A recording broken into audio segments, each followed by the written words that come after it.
Tapi apa langkah-langkahnya ini yang belum jelas.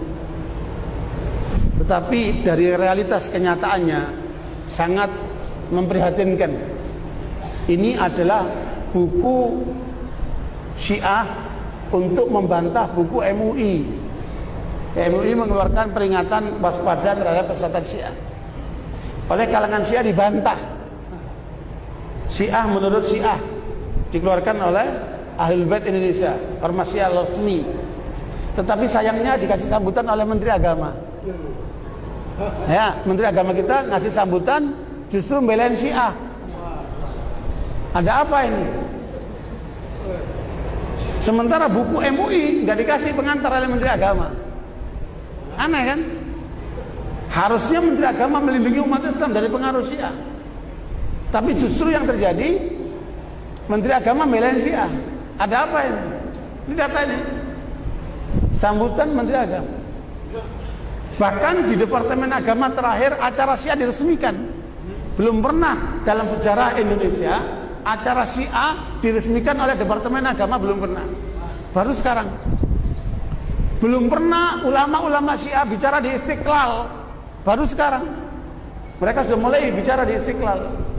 Artinya mereka sudah menembus wilayah pemerintah. Ya, berarti ini tanggung jawab kita umat Islam. Bagaimana kemudian mendesak pemerintah untuk membatasi dari pengaruh Syiah itu. Karena jelas Syiah menjadi ancaman buat umat Islam, ancaman buat negara. Tapi mengapa kemudian mereka masih menampung Syiah, melindungi Syiah, bahkan memberikan jalan kepada Syiah? Nah, ini menjadi tanggung jawab kita bersama.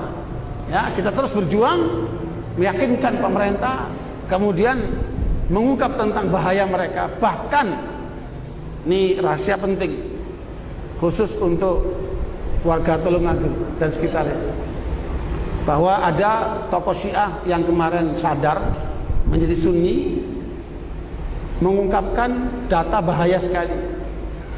Dalam data itu disebutkan Syiah dengan dukungan Iran akan mensuriahkan Indonesia di tahun 2020. Ya, Syiah akan mensuriahkan Indonesia di 2020.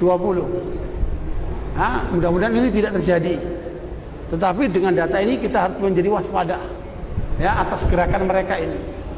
Ya, jangan sampai Indonesia seperti apa? Yaman, yang tadinya kecil seperti Indonesia, pengajian, masjid salim, sekolahan, panti asuhan, tahu-tahu mereka angkat senjata dan kudeta.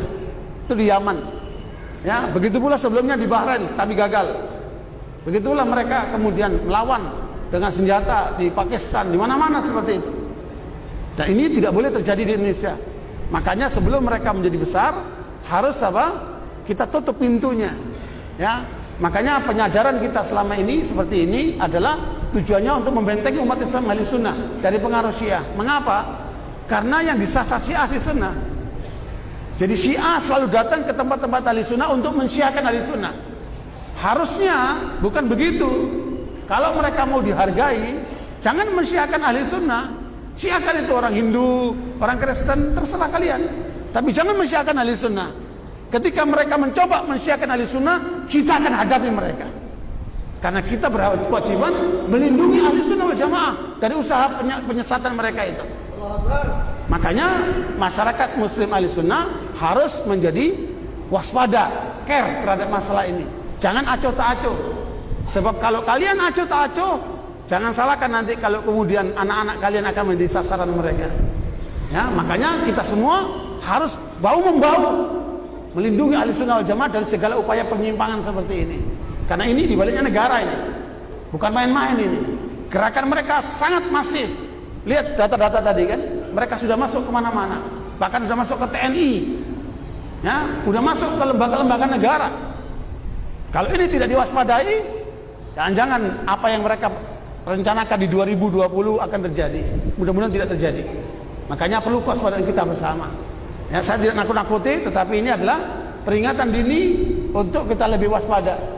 Tsunami aja diperingatkan, apalagi aliran sesat.